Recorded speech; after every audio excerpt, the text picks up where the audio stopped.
58e homélie de saint Jean Chrysostome sur l'évangile de Jean. Ils dirent donc de nouveau à l'aveugle: « Et toi, que dis-tu de cet homme qui t'a ouvert les yeux ?» Il répondit: « C'est un prophète. » Mais les Juifs ne crurent point que cet homme eût été aveugle. Versets 17-18 jusqu'au verset 34.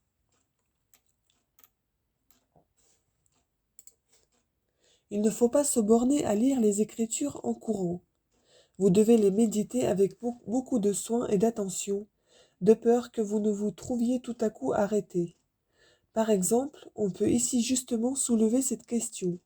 Comment les Juifs, après avoir dit « Cet homme n'est point envoyé de Dieu, puisqu'il ne garde pas le sabbat », disent-ils maintenant « Et toi, que dis-tu de cet homme qui t'a ouvert les yeux ?» Ils ne dirent pas « Et toi, que dis-tu de cet homme qui viole le sabbat ?»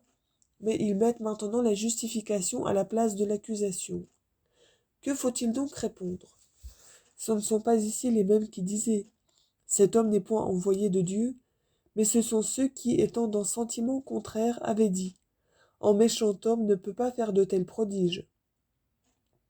Ceux-ci, voulant fermer la bouche aux autres, sans paraître néanmoins prendre la défense de Jésus-Christ, font amener l'homme qui portait sur son visage les marques de la vertu et de la puissance de son médecin et l'interrogent. Remarquez donc, mon cher auditeur, la sagesse de ce pauvre mendiant, qui parla avec plus de prudence que tous. Tout d'abord, il dit « C'est un prophète », sans s'effrayer du mauvais jugement que portaient de lui les Juifs, qui, s'opposant de toute leur force et au miracle et à sa réputation, disaient « Comment cet homme peut-il être envoyé de Dieu, puisqu'il ne garde pas le sabbat ?» Mais il a dit « C'est un prophète ». Mais les Juifs ne crurent point que cet homme eût été aveugle et eût recouvré la vue, jusqu'à ce qu'ils eussent fait venir son père et sa mère. Faites attention à tous les artifices dont ils usent pour couvrir et faire disparaître le miracle. Mais la vérité est de telle nature qu'elle se fortifie et s'affermit par les mêmes armes avec lesquelles ses adversaires la combattent, et que les vains efforts qu'ils font pour l'obscurcir ne servent qu'à la faire briller davantage. Si les Juifs n'avaient pas fait toutes ces choses, beaucoup auraient pu douter du miracle. Mais voici qu'ils agissent comme s'ils n'avaient d'autre but que de dévoiler la vérité. Ils ne s'y seraient pas pris autrement s'ils avaient effectivement travaillé pour Jésus-Christ. En effet, dans l'intention de le perdre, ils demandent « Comment a-t-il ouvert les yeux ?» C'est-à-dire, sans doute, c'est par des prestiges et des enchantements. En effet, dans une autre occasion où ils n'ont rien à objecter, ils s'efforcent de calomnier dans leurs principes les guérisons et les miracles en disant « Cet homme ne chasse les démons que par la vertu de Belzébuth ». Évangile de Matthieu, chapitre 12, verset 24. Ici de même, n'ayant rien à objecter, ils se retranchent sur le temps et sur la violation du sabbat. Ils disent encore « Cet homme est un pécheur ». Mais cet homme que votre envie ne peut souffrir et dont vous déchirez la réputation, cet homme vous a défié de la manière la plus nette en vous disant « Qui de vous ne me peut convaincre d'aucun péché ?» Et personne n'a répondu, personne n'a dit « Vous vous dites impeccable, vous blasphémez. » Or, s'ils avaient eu de quoi lui faire le moindre reproche, sûrement ils n'auraient point gardé le silence.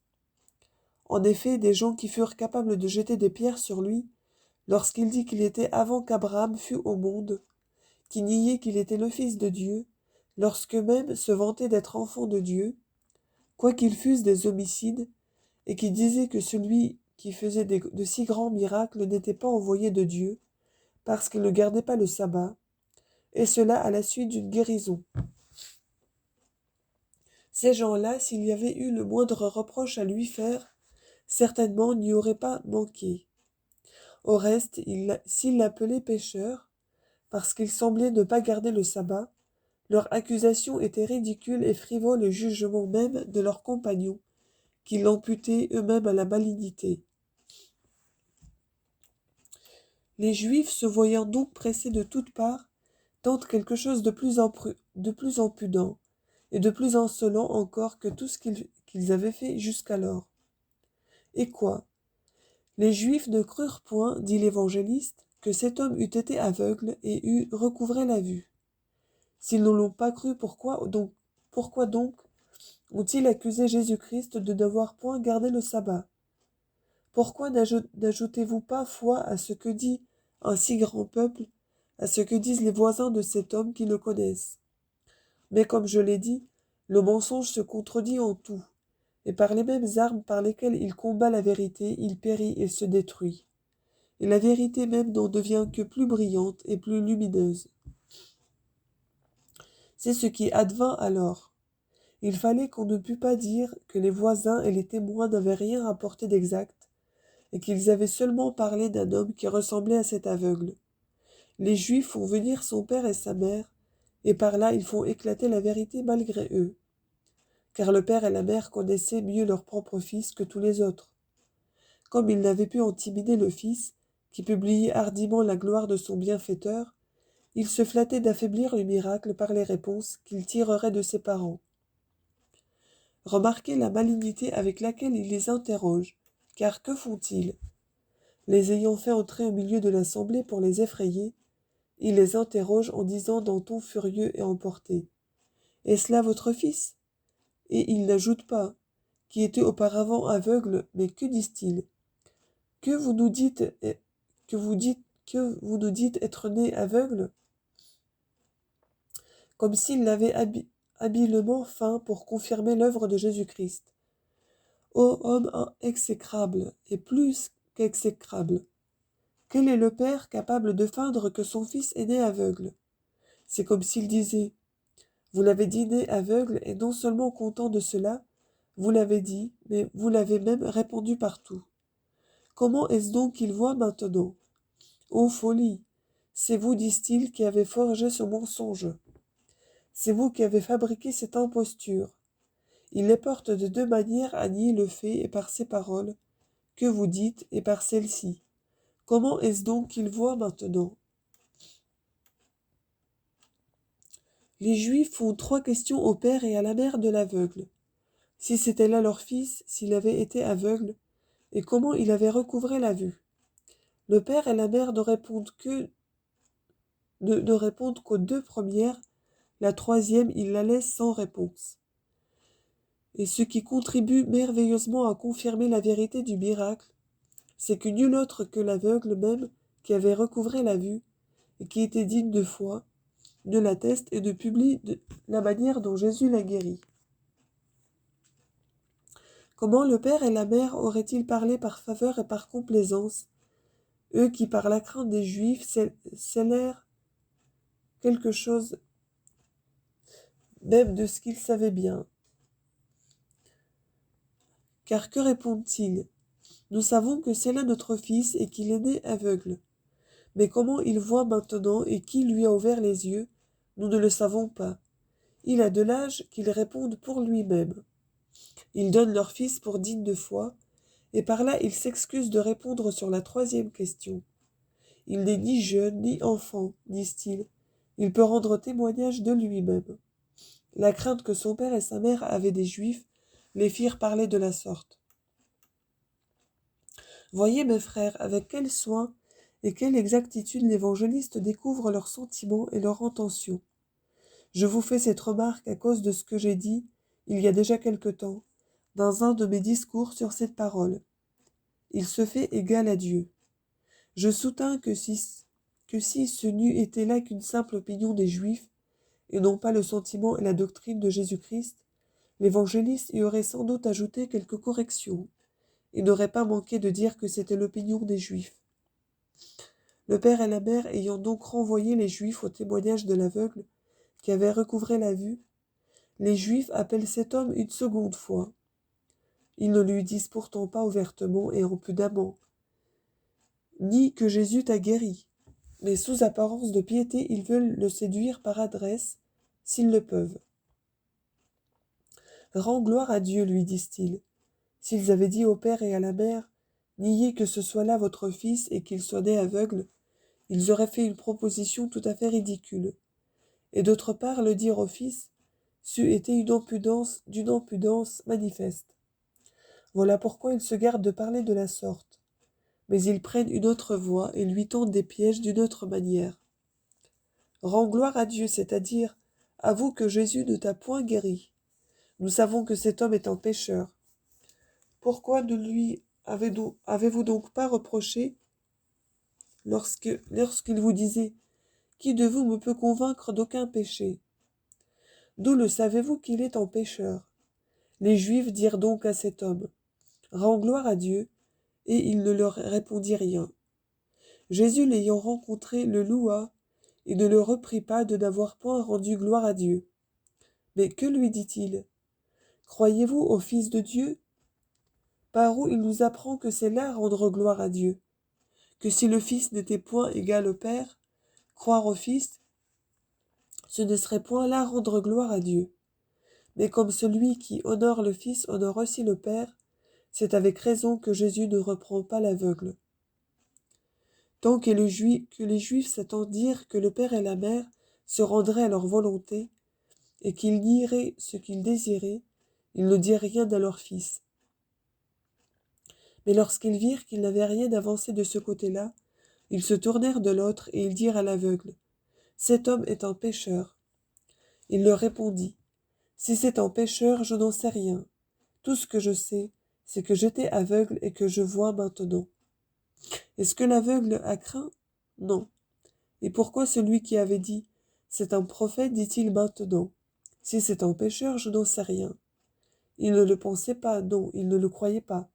Mais il répond de la sorte parce qu'il voulait le justifier de tout péché, par le témoignage de l'œuvre même qu'il venait de faire, et non par ses paroles, et leur présenter une justification digne de foi, dans le bienfait de sa guérison, qui les condamnait eux et tous leurs procédés. Car si après bien de discours, pour avoir dit « Si cet homme n'honorait point Dieu, il ne pourrait pas faire de si grands miracles. » Il excita si fort leur colère qu'ils lui répondirent « Tu n'es que péché dès le ventre de ta mère, et tu veux nous enseigner? Que n'aurait-il pas fait et que n'aurait-il pas dit si dès le commencement il eût parlé en ces termes? Et si c'est un pécheur, je n'en sais rien. C'est-à-dire, maintenant je ne réponds rien là-dessus. Et je n'explique pas mon sentiment. Ce que je sais fort bien, ce que je puis affirmer, c'est que si c'était un pécheur, il ne ferait pas de tels prodiges. Par ces paroles, il écarte tout soupçon, et de sa personne et de son témoignage, faisant clairement voir qu'il a purement raconté le fait comme il s'est passé, sans altération, sans y rien ajouter, par flatterie ou par complaisance.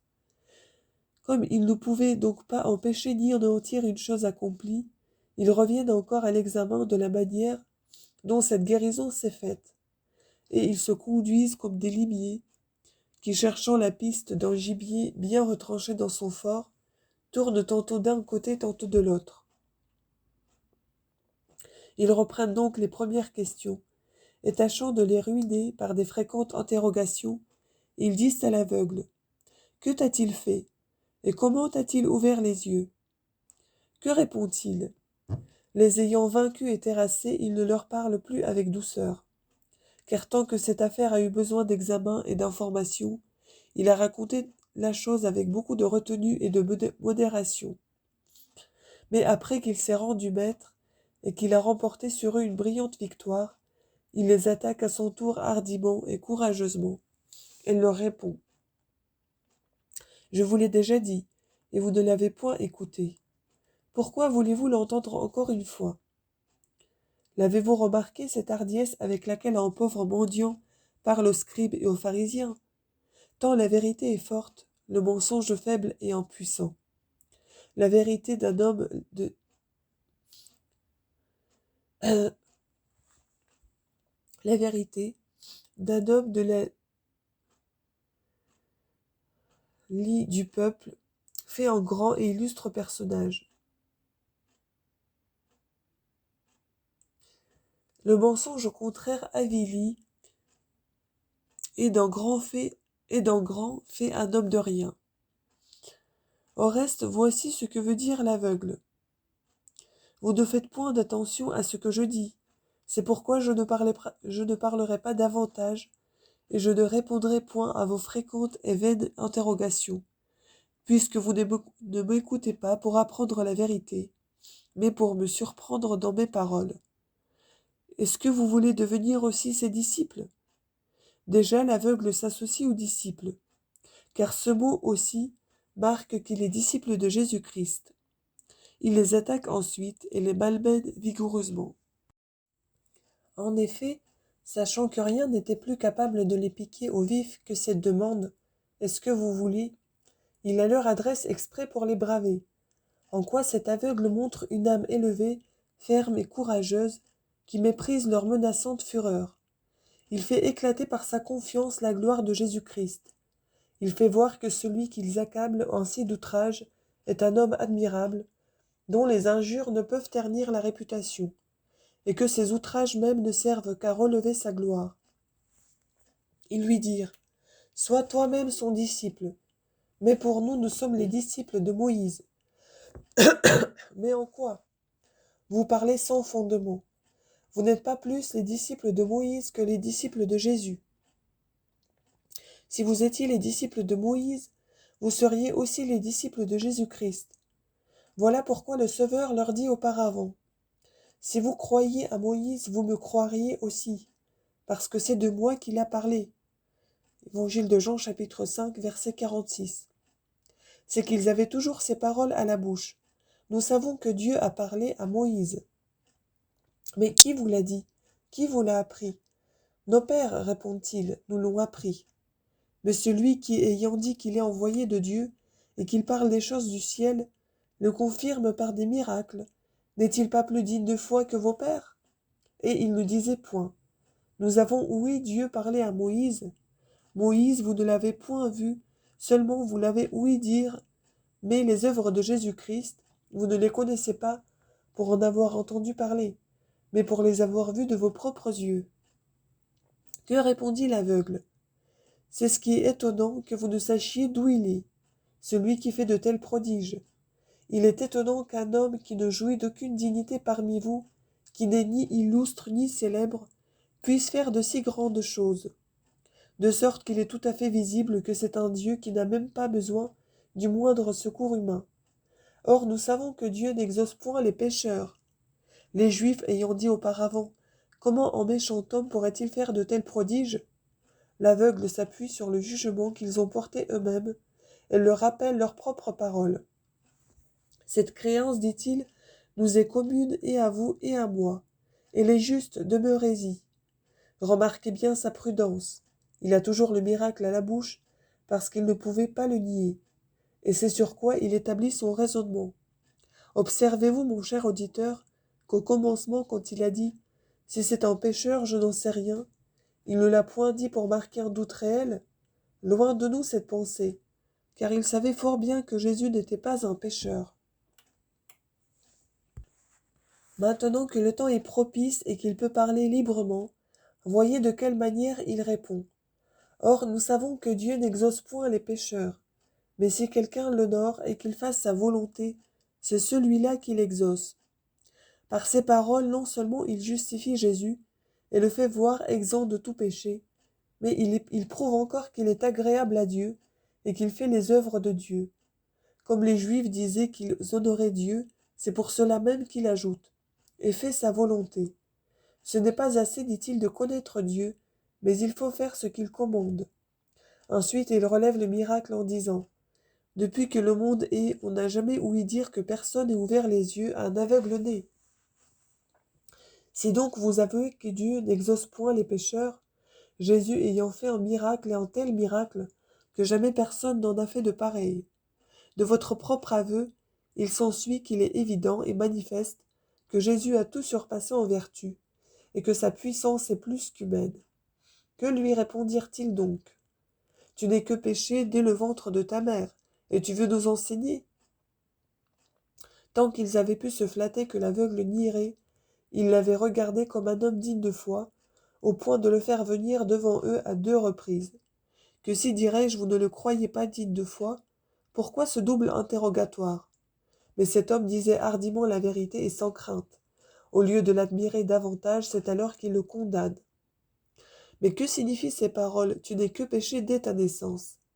Qu'il lui reproche son ancienne disgrâce, comme s'il lui disait: Tu es tout en péché dès tes premières années.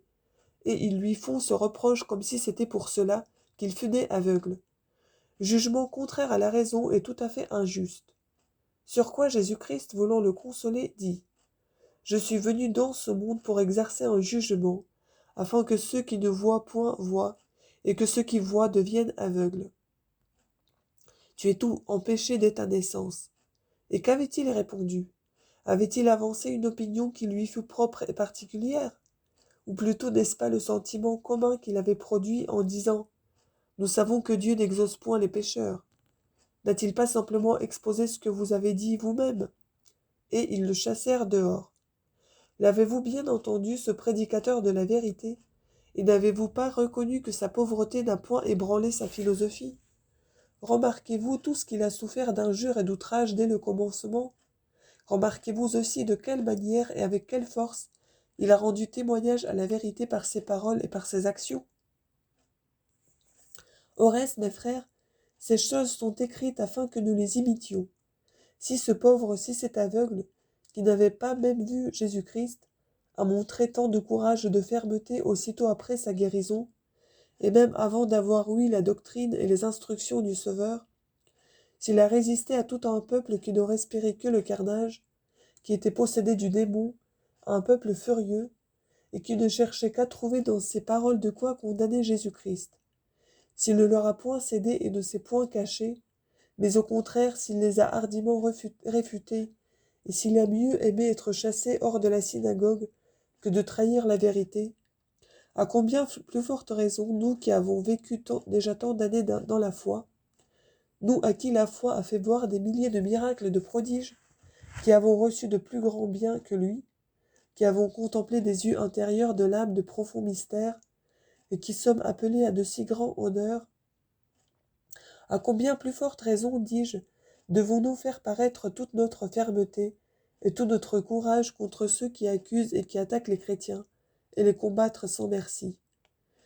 Nous pourrons, mon cher auditeur, nous pourrons repousser nos adversaires si nous prenons des forces et des armes dans les saintes écritures, si nous relevons notre confiance en donnant toute notre attention à cette lecture et ne l'écoutant point légèrement en passant. Si quelqu'un vient assidûment à nos discours et est attentif à ce que nous y enseignons, quand même il ne lirait pas l'écriture dans sa maison, néanmoins dans le seul espace d'un an, il pourra apprendre beaucoup de choses. Car nous ne lisons pas aujourd'hui un livre de l'écriture et demain un autre, mais nous lisons toujours le même. Cependant, plusieurs sont dans de si malheureuses dispositions qu'après une si longue lecture, ils ne savent pas même encore le nom des saints livres. Et ce qui est affreux, c'est que ces personnes puissent sans effroi venir écouter la parole de Dieu avec tant de négligence. Mais si en jour de lutte, si en baladin, ou quelque autre histrion convoque la ville à ses représentations, tous accourent vite, tous lui savent gré de les avoir avertis, et passent la moitié du jour à cette sorte de spectacle. Ici, Dieu nous parle par les prophètes et par les apôtres, et nous bâillons, nous nous ennuyons. L'été et dans le fort des chaleurs, nous allons sur la place. L'hiver, la pluie et la boue nous retiennent dans nos maisons. Mais à l'hippodrome, où l'on ne peut se mettre à couvert de la pluie, beaucoup, lors même qu'il pleut à seaux, et que le vent pousse la pluie au visage, beaucoup, dis-je, poussent la folie jusqu'à s'y tenir patiemment sur leurs pieds. Pour cela, ils bravent le froid, la pluie, la boue, la longueur du chemin. Rien n'est capable de les retenir chez eux, ni de les empêcher de courir au spectacle. Mais ici où il y a un bon toit, où la chaleur est admirablement tempérée, ils refusent d'y venir. Ici où il s'agit de la grande affaire du salut. Dites-le, je vous prie, cette conduite est-elle supportable? Voilà pourquoi, dans ce qui concerne les spectacles, nous sommes si savants et de si grands maîtres. Mais dans les choses nécessaires, nous sommes plus ignorants qu'un enfant. Que si quelqu'un vous appelle cocher ou danseur, vous prenez cela pour une injure, et vous faites cependant tout ce qu'il faut pour vous attirer ce reproche. Qu'un homme de cette sorte vous appelle au spectacle, vous ne reculez pas, et vous vous adonnez presque à toutes les parties de cet art dont vous fuyez le nom. Mais la profession et le nom qui vous conviennent, je veux dire la profession et le nom de chrétien, vous ne savez même pas ce que c'est. Est-il une plus grande folie? Je voudrais vous répéter souvent ces vérités, mais je crains de me rendre importun, et cela en pure perte. En effet, je vois non seulement les jeunes gens, mais encore des vieillards se livrer à ces folies. Spectacle qui me fait rougir que de voir un homme vénérable par sa vieillesse aller au théâtre déshonorer ses cheveux blancs et y mener son fils avec lui. Quoi de plus ridicule? Quoi de plus infâme? Le père enseigne à son fils à braver la bienséance. Mon discours vous pique? C'est ce que je veux. Je veux que mes paroles vous affligent, afin que vous renonciez à ces infâmes pratiques. Mais il est des gens autrement sensibles et froids que mes paroles ne sont point capables de faire rougir. Mais qu'il soit question de spectacle, ces mêmes gens sont toutes de feu, et ils ne finissent point de parler. Demandez-leur qui est Amos et qui est Abdiras, combien il y a de prophètes, combien d'apôtres.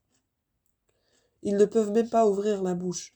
Mais si vous les écoutez sur les chevaux, sur les cochers, ils parlent avec plus de gravité qu'un sophiste et un rhéteur. Et après tout cela, ils osent demander. Eh bien, quel mal, quel tort cela fait-il?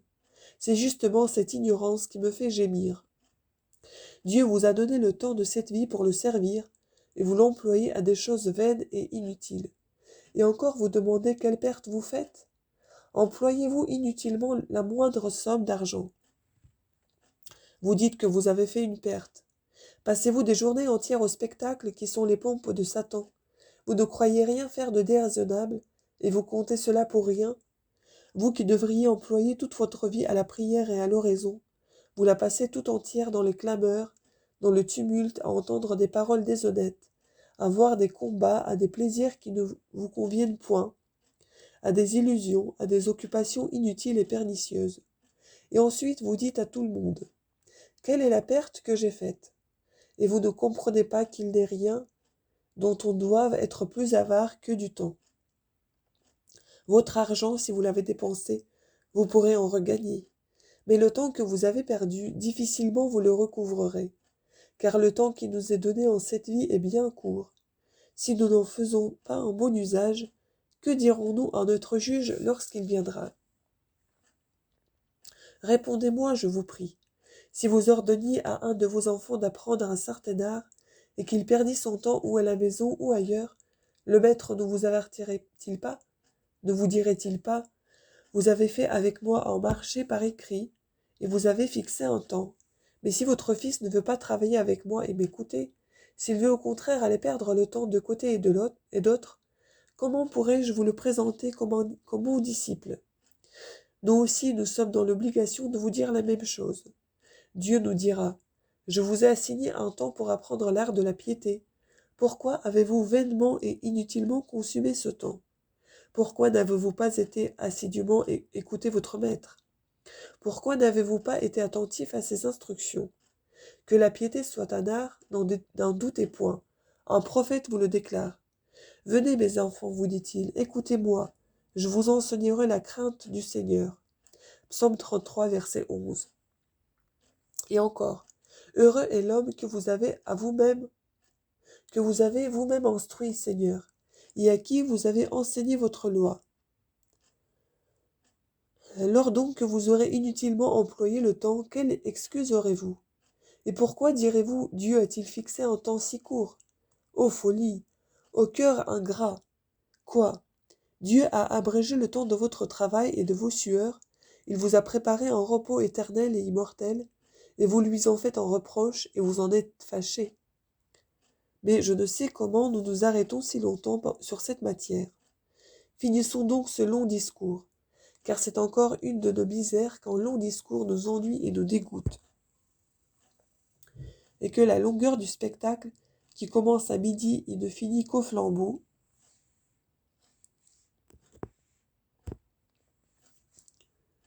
ne fatigue personne. Enfin, pour n'être pas toujours à vous faire des reproches, nous vous prions et vous conjurons, mes chers frères, de nous accorder une grâce et à vous et à moi. C'est de laisser là toutes ces choses pour vous appliquer uniquement aux vérités que nous vous enseignons. Si vous le faites, si vous nous l'accordez, cette grâce que nous vous demandons avec tant d'instance, ce sera pour moi une source de joie, de plaisir, de gloire.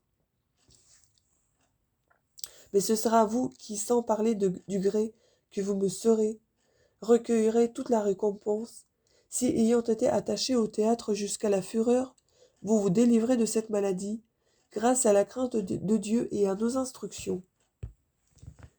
Si, ayant brisé vos liens, vous courez à Dieu de toutes vos forces, et non seulement vous en recevrez là-haut la récompense, mais ici encore vous en sentirez une véritable joie, car la vertu a cet avantage qu'outre ses couronnes immortelles, elle nous procure aussi en ce monde une vie douce et agréable.